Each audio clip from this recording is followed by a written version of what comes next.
6 past exam questions on Macbeth, and I'm going to give you detailed plans with quotations that you can memorise and use within your actual exam, plus some analysis and some ideas about which words within those quotations that you might explore in detail. What's not to like? Schofield on Shakespeare.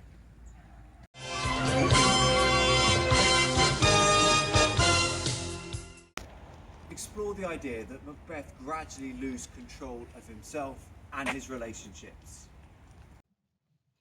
You might imagine Macbeth becoming king results in him becoming calmer and feeling fully in control now that he is in charge of Scotland. Of course, that is not the case at all, and his obsession with the witch's prophecies results in him becoming paranoid. And I think it's notable within this quotation that he uses the verb filed, and I would want to talk about this within my AO2 analysis. When I think of a file, I think of one of those sort of long metal sort of knife-like instruments which you can use to wear away, and there's a sense that his mind has been slowly chipped away, slowly gnawed at by his genuine fears that actually he's become king, but ultimately it's for nothing, because after him will become Fleance and Fleance's descendants. I think Macbeth's loss of control can also be reflected in the deterioration of his relationship with Lady Macbeth. He no longer has anyone to talk to, although of course looking back on their relationship you might argue that he is often talked at rather than talked to, but nonetheless he becomes isolated, and the fact that he has no one to confide in, the fact that he and Lady Macbeth become no longer a team, results in him becoming more and more paranoid, more and more savage. And here in the quotation we can see that he's no longer confiding in Lady Macbeth and is no longer telling her of his plans, in this case to order for Banquo and Fleance to be killed. Macbeth's loss of control is clearly seen in the coarse, unkinglike language he uses late on in the play. The devil damn thee black, thou cream-faced loon. There couldn't be more unregal-like language used, and we've got an enormous contrast between the use of words such as devil and calling a mere messenger these extremely disparaging names. And when we remember from Act 1, he of course is brave Macbeth, well he deserves that name. So here his coarse language is symbolic of his loss of control. At the very end of the play, yes, we see that Macbeth has lost control, because within this quotation and in general within those final scenes, he feels compelled to fight. He has a sense that actually the witches have deceived him and that ultimately he is going to die, but nonetheless he feels compelled to carry on and to fulfill his destiny, which is to die a tragic death. AO3 is part of the mark scheme for this question, so you do need to weave in comments about the context. It's worth seeing here that from this examiner reports that a little contextual knowledge goes a long way, and that it's important to integrate contextual points rather than sort of separate them artificially from the rest of your arguments. With that in mind, I might be tempted to make a comparative point about Macbeth's loss of control here. In that in many ways Shakespeare's text, Macbeth actually doesn't gradually lose control of himself, but he loses control of himself extremely quickly. If we look at Hollingshead, Macbeth was an excellent ruler for a number of years, and it was only after 9 or 10 years that things started to unravel. In what way is Banquo an important character in the play? So Banquo is an important character in that we can compare what he does or what he doesn't do in relation to Macbeth. And he highlights the fact that it is possible to be a terrific warrior in battle, but still return to civilian life and behave in at least a superficially honourable, loyal way. Because Banquo was present when the witches made their prophecies, not just about him, but about Macbeth, then he is able to voice his concerns directly to Macbeth and to point out, well, actually, just because these witches suggested that these things would happen doesn't mean that you have to immediately act upon it. But there's no doubt that Banquo is not a saint, and we can see within the quotation here that he does show that he has thought about the witches' prophecies and that to some extent he has been tempted. But once again, crucially, Banquo shows us that it is possible for human beings to exert a degree of control over their actions. They don't have to go out and just because 3 witches have said something, they don't have to go and kill your king. The presence of Banquo also shines a certain light on Macbeth and Macbeth's paranoia. The fact that Banquo was there when the witches made the prophecies, the fact that one of the witches' prophecies was about Banquo's descendants, makes him a very genuine threat to Macbeth, and it's because of Banquo to some extent that Macbeth's mental decline is so sharp and so anguished. Our society, of course, is very different to Shakespeare's society, and I think Shakespeare's audience, many of them would have agreed strongly about the witches being instruments of darkness, and that they would have recoiled enormously from any thought of killing a king, given that kings were considered within that period as God's representative on earth. In what ways is Macduff an important character in the play?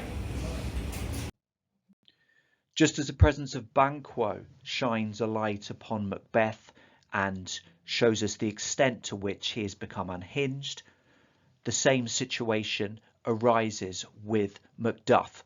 The fact that the witches say beware Macduff helps contribute enormously to Macbeth's fears, and you can see within the quotations here that actually he is so concerned about this that he instigates the most terrifyingly widespread murder. One might imagine him just to focus on the man and the danger posed by the man, but nonetheless Macbeth gives orders for everything connected to Macduff to be slaughtered. And of course that results in Macduff becoming furious and to be satiated with the most enormous desire for revenge. One of the important ideas in the play relates to equivocation, this principle that you can hear good news, but actually the good news may mask hidden evil. The witches, of course, equivocate throughout and mislead Macbeth into thinking that he is going to become king and that this is a straightforward, wonderful thing. Macduff is significant because he is the person that apparently isn't a woman born because he was born by caesarean section.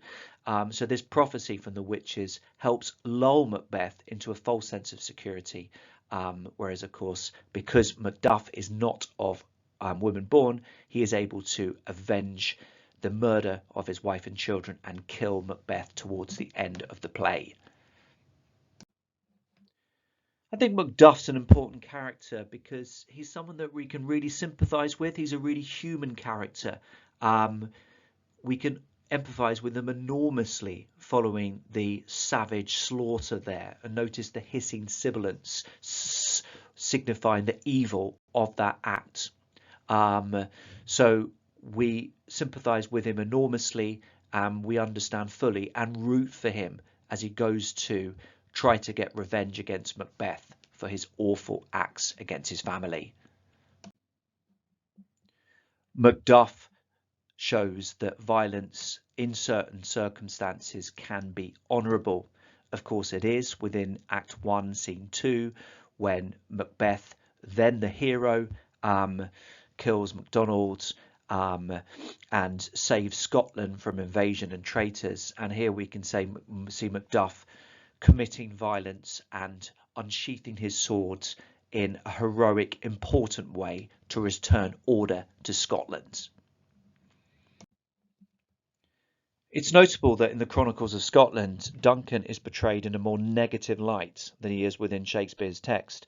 There is even a suggestion that Duncan may not be a particularly good leader and that Macbeth would do a better job. And within Hollingshead Chronicles of Scotland, he does do a better job for 9 years or so.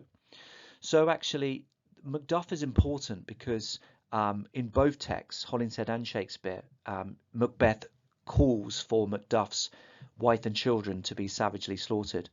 And this really gives Macduff all the moral imperative he needs. And this is the act perhaps that is even more shocking than the killing of Duncan, which makes us within the audience really root for Macduff and recognise the fact that actually Macbeth, fascinating character as he is, has become the villain and needs to be killed and deposed. To what extent does Shakespeare present the supernatural as responsible for Macbeth's fate? I think it's notable that before we see Macbeth or hear anything about him, we see the witches and we tell us that they want to meet with him. So actually, even before we know anything, there is a sense of the witches having a curious interest in Macbeth, and that is unsettling. And I think that sort of may suggest early on that they're going to have a significant influence upon him. And the witches certainly seem to enjoy toying with Macbeth. Here's Hecate, and the quotation is that she's going to relish drawing Macbeth onto his confusion. So certainly the witches want to give us the impression that they are indeed responsible to a huge extent for Macbeth's fate. When we think of what the witches can do, it's important to recognise the extraordinary things that they conjure up within Act 4. And of course they present the long line of kings, in which Macbeth noticed that the first one seems too much like the spirit of Banquo. So certainly they can conjure up things which appear to give insight into the future, and that clearly may suggest that yes, they do have a control over the future, and that to some extent could Macbeth just be a pawn within their plans. Certainly Macbeth trusts the witches' prophecies, or at least relies upon them to give him a false sense of security, and their equivocations ultimately cause Macbeth's downfall. So Macduff was from his mother's womb untimely ripped, and this was something that Macbeth repeatedly relied upon, and this informed his future actions. Well, he felt, well, actually I am safe. So this trusting in the supernatural clearly played a huge role in causing Macbeth's downfall. We need to be careful not to oversimplify here, but there's no question that many more within a Shakespearean audience, a Jacobean audience, would have believed in witches, and certainly even King James was anxious about them, so much so that he published his own study of witchcraft. So it would be fair to suggest that a contemporary audience would be more likely to attribute more of the blame to the supernatural due to their genuine beliefs in what these creatures could do. Lady Macbeth is a female character who changes during the play. How far do you agree? Within an essay exploring how a character has changed, you clearly need to show what they've changed from. And you can see early on that Lady Macbeth is someone utterly focused, confident, and that she feels that she knows her husband extremely well and that she will be able to influence him. Notice the verb pour within the quotation there. She's going to sort of figuratively flood, overwhelm all of her husband with her own desires to make sure that he will fulfill the witch's prophecies. And in the first part of the play, she recognizes the importance of deception, and she knows how important it is to seem one thing, to seem loyal, kind, perfect host and hostesses, but actually but continuing to follow through with your own plans and keeping those beneath the surface so they're not suspected. In the first part of the play, Lady Macbeth is pretty successful at controlling her husband and using language to belittle him and manipulate him. Notice the indignation within that exclamation, "Oh, proper stuff." This is within Act 3, Scene 4, when Macbeth feels that he has seen Banquo's ghost. So how does she change? Well, she becomes isolated, and once she is no longer able to speak to even Macbeth, once she's unable to think coherently and manipulate her husband, she descends into madness and becomes obsessed by trying to get blood off her hands. Effectively, she has the most enormous emotional mental breakdown. Of course, within Act 1, Scene 5, Lady Macbeth famously emphasizes to her husband the importance of appearing one thing on the surface, like a flower, but being a serpent underneath. Well, these images would have resounded with a contemporary audience, and this would have brought to mind the treacherous action of Guy Fawkes and his fellow conspirators. Given just how appalling this act was, Guy Fawkes and his conspirators tried to kill the king. Very early on, we can see that Lady Macbeth is presented as a character who is evil. And does that change throughout the play? Arguably not. Explore how Shakespeare presents the relationship between Macbeth and Lady Macbeth.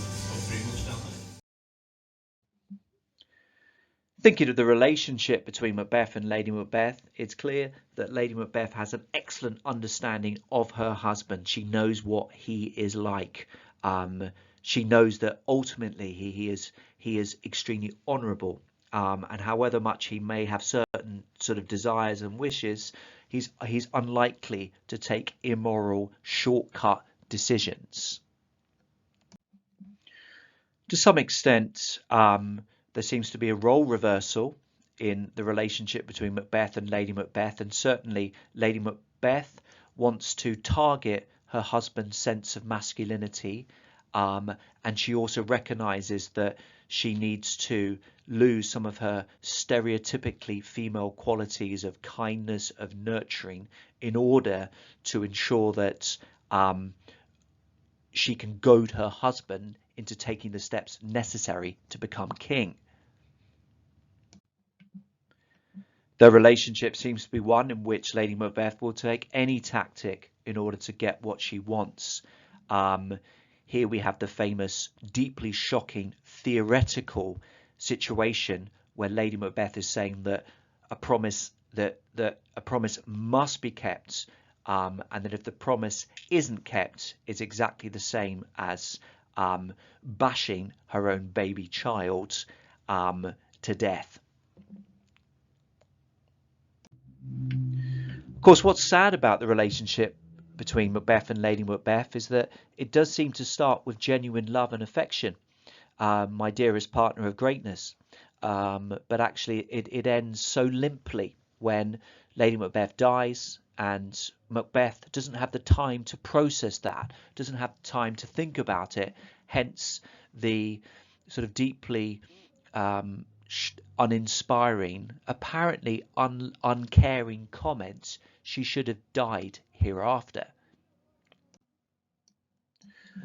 When thinking about the context, it's important to recognise the limitations placed on women. So women would generally have been seen of a certain class. Their role is to provide an heir. And of course, Lady Macbeth and Macbeth do not have children, although there are some signs that possibly Lady Macbeth might be motivated by past heartache when she talks about the fact that she has breastfed at some point.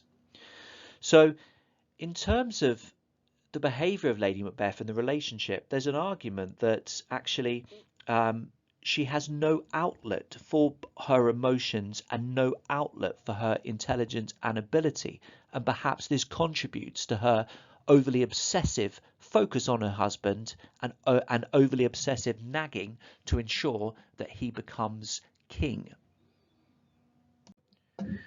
Of course, in your exam, you will need to have memorized your quotations. So let's see where you're at the moment in terms of your knowledge of quotations.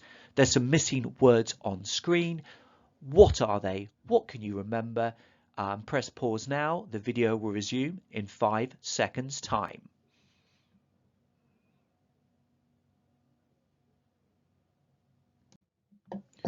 Of course, Macbeth frets that it's for Banquo's issue. He's filed his mind.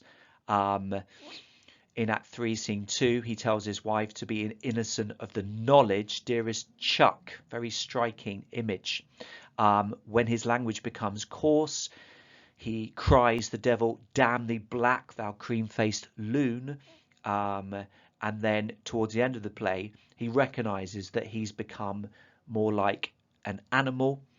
And he also recognizes that he's trapped. He has no choice but to follow through to his fate, and he cannot fly, but bear-like he must fight the course.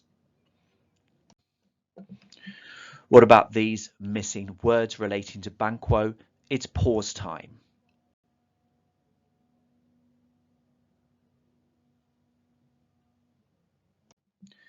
So when the captain is describing the extraordinary bravery, not just of Macbeth, but Banquo as well, he says they're cannons overcharged with double cracks within a simile, and they doubly redoubled strokes upon the foe. When Banquo is warning Macbeth to be careful, he tells him that oftentimes to win us to our harm, the instruments of darkness tell us truths. But Banquo is not a saint. He, like all of us, has natural hopes and aspirations. So he wonders about the witches, whether they might be his oracles as well, setting him up in hope. And when we think of Banquo, we think of how obsessed and worried Macbeth becomes about him. And he uses this imagery to point out that danger is still lurking. We have scorched the snake, not killed it. Some missing words here within quotations relating to Macduff. What are they? What can you recall? Press pause now.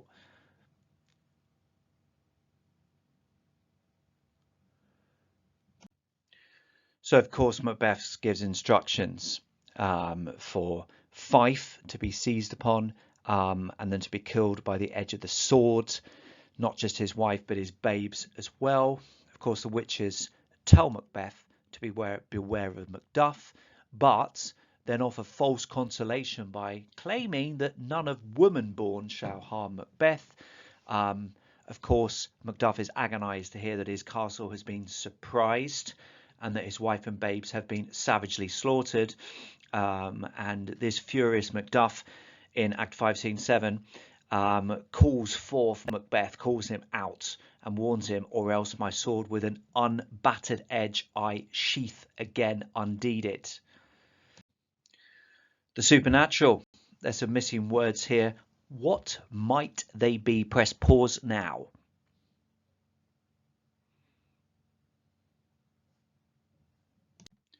Of course, the witches ominously are there to meet with Macbeth. Hecate talks of illusion, drawing Macbeth onto his confusion. Looking at the long line of apparitions, Macbeth cries, making a great fool of himself in front of his guests at the feast. Thou art too like the spirit of Banquo. Down, he cries impotently. Thy crown does sear mine eyeballs. And of course we have Macduff was from his mother's womb, untimely ripped. Some quotations on Lady Macbeth here. Can you spot the missing words? Discuss. It's pause time.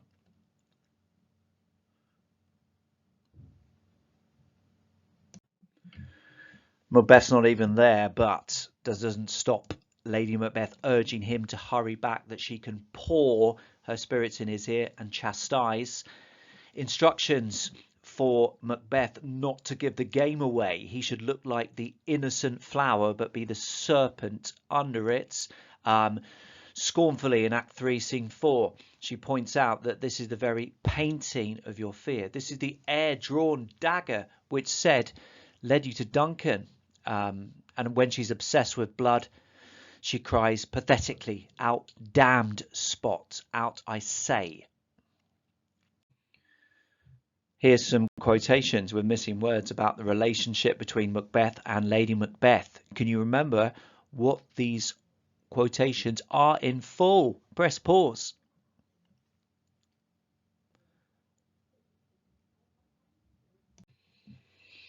Alone on stage, Lady Macbeth reveals that she fears Macbeth's nature. Could he be too full of the milk of human kindness? Calling upon the spirits, she wants to be unsexed. Unsex me here.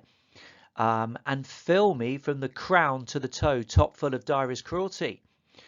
And then in possibly the most disturbing imagery, she reveals that she has plucked, or rather she reveals that she would have plucked my nipple from his boneless gums had she sworn as Macbeth had done. Rather tragically and pathetically, Macbeth says about the death of his wife, she should have died hereafter. This has been a Schofield on Shakespeare production, helping you produce more intelligent, sharply focused arguments and weave in the quotations about which you're going to have a lot to say. I hope it's been useful. Many thanks for watching.